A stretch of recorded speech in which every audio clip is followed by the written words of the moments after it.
Hostage, a Todd Mills mystery, book 3 in the series. Arthur R.D. Zimmerman, publisher, Scribble Pub. Narrator, Eric Aust. Chapter 31. Elliot wasn't sure why he woke up so early. It was either his battery of meds, which, if they hadn't been doing anything else for the past few weeks, were certainly making him well perky, or the fact that he'd never liked sleeping bags. Too confining. You had to sleep all zipped up and everything like a mummy. Or that Tina's body was beginning to stink. They'd wrapped more plastic around her, dragged the corpse into the bathroom, and left the fan going, but it wasn't enough. Tina was in the air, no doubt about it. Whatever the reason, Elliot's eyes had popped open some 10 minutes ago and refused to close. He peered around without so much as flinching and saw that Matthew was fast asleep and probably would be for hours. Given the number of pills he'd swallowed last night, undoubtedly he was exhausted after yesterday, all that running around, all that stress of having to deal with Clarendon, not to mention Tina croaking, and everything. Oh, and the videotape had been no easy feat either. Just imagine, Elliot thought with a giggle, sometime soon his story would be broadcast everywhere, all over the entire country. As for Rawlins and Clarendon, they were both locked tight in the next room. "Sorry, pal," Matthew had told Rawlins last night, "but I think it's best if you sleep in here with Mr. Congressman. We just want to make sure you don't slip out in the middle of the night." Elliot now sat up, rubbed his eyes, and scanned the room. No doubt about it, he had to get out of here just for a bit. Some fresh air, a change of scenery. This was way too intense down here in this bomb shelter of a joint. "Psst," he whispered. "Psst, Matthew!" On the other side of the room. Matthew slept like the dead when Elliot called out a second time, and Matthew again failed to budge. Elliot stared at him. Okay, so his chest was rising and falling, so he was still breathing. Thank the Lord, at least, Matthew hadn't kicked the bucket too. Wouldn't that be the pits if the two of them, Tina and Matthew, checked out and left Elliot to wrap up this mess? "Matthew," whispered Elliot to the sleepy man, "I'm going to just step out for a bit. I need to get out. I need some fresh air. Tina, you know, is a little thick in the air. If you get what I mean. I'll be back in 20 minutes, okay? Huh? Okay?" Elliot smiled. "Great, yeah, I'll be okay, yes. I'll be careful. No, don't worry. I'll be back long before they broadcast the videotape of Tina and Clarendon. Love ya." He unzipped his sleeping bag, pulled his long, slinky frame to his feet and stretched. Glancing at the box of food, he thought about grabbing something. A Twinkie, perhaps. No. He'd go up top, get some juice, a muffin maybe. Something healthy for breakfast. Yeah, he really needed to get out. Matthew, after all, got to escape for a while yesterday, leaving Elliot to deal with poor Tina. It really was too much doing all this.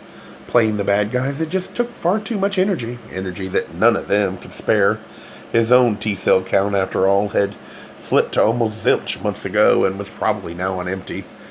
Elliot slipped on his shoes, ran his hands over his short, bristly hair, then made his way to the door. He turned around one last time, noted that Matthew's mouth had opened a bit.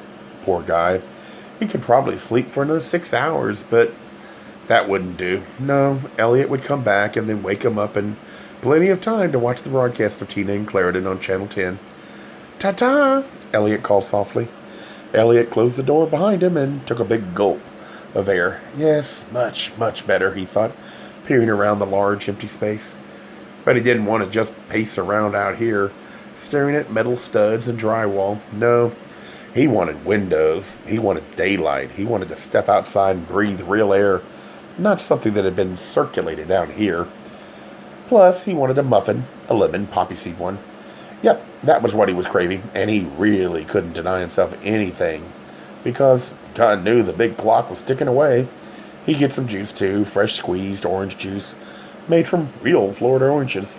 He knew a place that promised just such a thing, and you know what? He mused as he headed for the staircase. He should get some flowers for Tina. Right, she'd like that. Some sweet petals sprinkled over the hefty 2-plies in which she was presently encased. Lots of flowers, actually. Forsythia. No, something big. Something like sunflowers and giant daisies. Anything big and bright. That would be cool, he thought with a bit of a smile. Yeah, sure. It was a real bummer Tina checked out, but she was with her daughter now. She and little Chris were together. So Elliot should be happy. Maybe he and Matthew should have a little celebration and rejoice now that Tina's suffering was over. With a grin, he started bounding up the steps, then quickly caught himself. No, he chided himself, not so fast. You have to take it slow. You run up these 3 flights, you bozo, and you're going to exhaust yourself right at the beginning of the day. Take it easy. Take it slow. Take it literally 1 step at a time. You don't want to have to go back to bed for a couple of hours, do you? Well, no way. Muffin, juice, flowers, this little shopping spree would be fun, but then he touched his rear pocket and froze on the steps. Uh-oh, no wallet. He nervously jammed a hand into his front pocket, found 2 crinkled and wadded up dollar bills and some small change. Now what? Go back and wake up Matthew? No. Elliot wasn't a fool. He knew Matthew wouldn't approve of this. Oh well, he thought, pressing on. A couple of bucks wouldn't get him very far, but it was a start. He'd just have to scan. I am the scan man. And keep his eyes open for opportunities, after all. When he was a stupid little kid, he used to shoplift all the time. And he's ever so much wiser now, wasn't he? A Gay Mysteries audiobooks. I think it is easy to hate a label, but a face humanizes the word. So this effort is twofold. To offer comfort to those like myself that your world didn't end because you don't fit into the view of acceptable society on both sides. And in hopes of helping those with family that are LGBTQ, that it doesn't mean we are aliens from the child they once knew. Reassure them so they can maybe be supportive at the same time, being true to their values.